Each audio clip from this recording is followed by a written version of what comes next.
आज हम लोग देखते हैं मैथ का फॉर्मूला। क्या देखते हैं? मैथ का फॉर्मूला जो कि बहुत इम्पोर्टेंट है।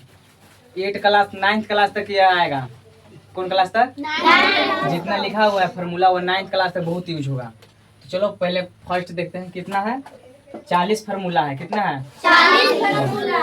फर्स्ट है a प्लस बी का whole square. a plus B का होल स्क्वायर बराबर होता है a square plus 2ab plus b square.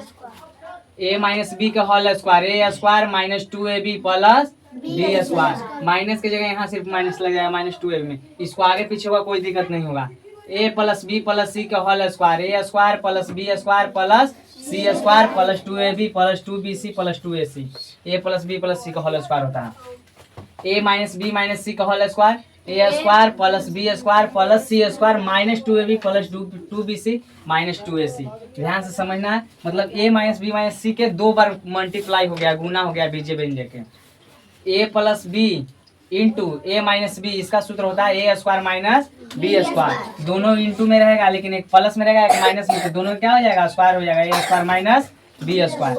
आगे है ए के पावर एम गुने ए के पावर एन बराबर ए के पावर एम प्लस एन। जब गुना में दोनों नीचे सेम रहता है और ऊपर अलग अलग तो जुड़ जाता है।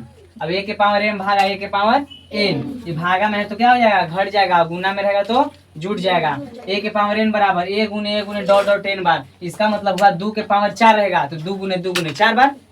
3 के पावर 2 रहेगा तो 3 गुने 2 बार। 4 के पावर 16 रहेगा तो 4 गुने 16 बार। इसका मतलब ही हुआ ए के पावर 0 बराबर ए के पावर 0 बराबर 1 होता है। कितनों के पावर रहेगा तो कितनों के पावर 0 रहेगा तो क्या होगा? 1। 10 के पावर 0 1, 2 के पावर 0 1, 5 के पावर 0 1। कितना के भी पावर अगर पावर 0 में रहेगा तो उसका आंसर क्या होगा? 1। ए बटा बी के पावर एम, तो ए के पावर एम बटा बी के पावर एम होता है। ए के पावर एम बटा बी के पावर एम। ए के पावर एम गुने बी के पावर एन बराबर, मतलब दोनों ऊपर सेम रहेगा और नीचे क्या रहेगा? अलग अलग। तो ये दोनों में मल्टीप्लाई हो जाता है, ऊपर के पावर लग जाता है। तो ए बी के पावर एम। यह था क्या? अलजेब्रा का ना। अब हम लोग इन्हें देखते हैं। लाभ बराबर क्या होता है? विक्रैमुल माइनस क्रैमुल। विक्रैमुल मतलब होता है विक्रैमुल मतलब होता है बेचना, और क्रैमुल मतलब क्या होता है? खरीदना।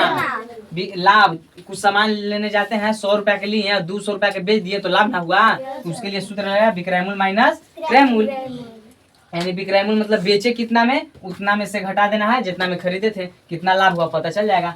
हानि बराबर होता है क्रैमुल माइनस विक्रैमुल। हानि नहीं हुआ, 100 रुपया के लिए और 50 रुपया के बेच दिए तो 50 रुपया हानि हुआ जी। तो इसको 100 बैठाएगी तो निकल जाएगा। क्रैमुल मतलब क्या होता है? खरीदना।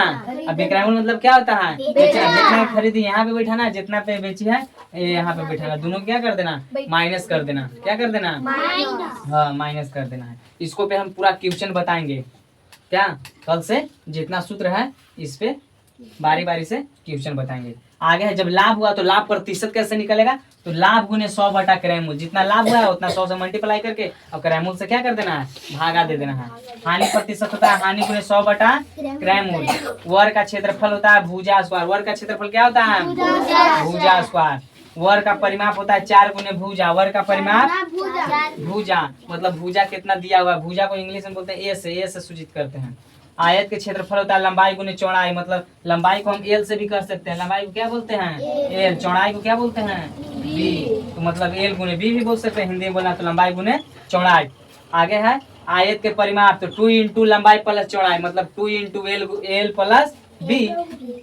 आगे है आयत के लंबाई बराबर, जब आयत के क्षेत्रफल निकल जाएगा तो यहाँ पे लंबाई आएगा तो क्षेत्रफल, और गुना में तो इधर आ जाएगा भागा में, क्षेत्रफल बटा चौड़ाई।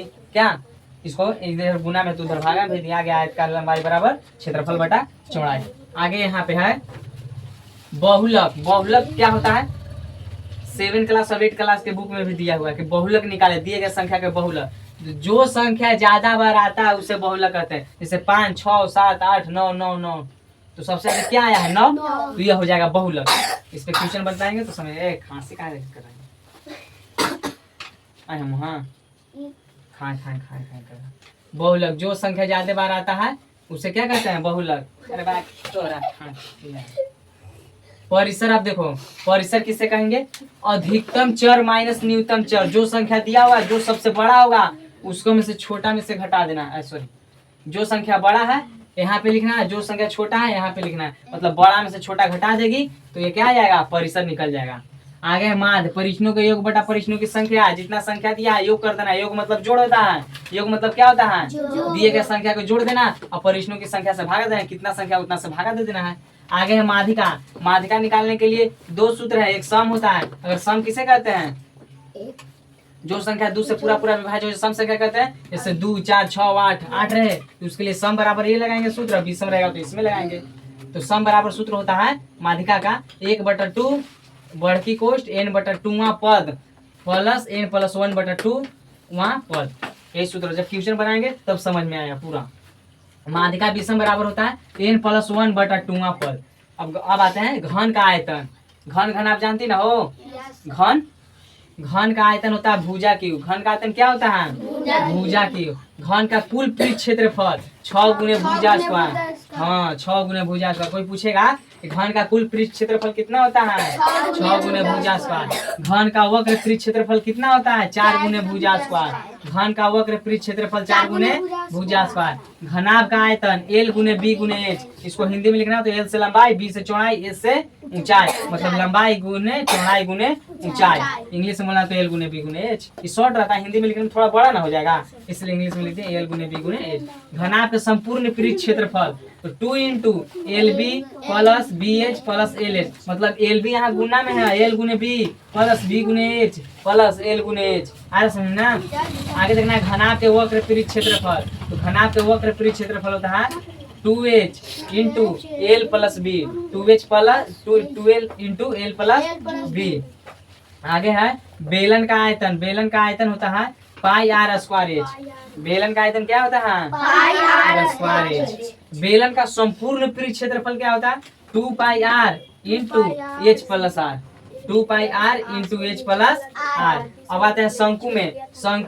ये मैं यहाँ बात क्या कर रही हैं,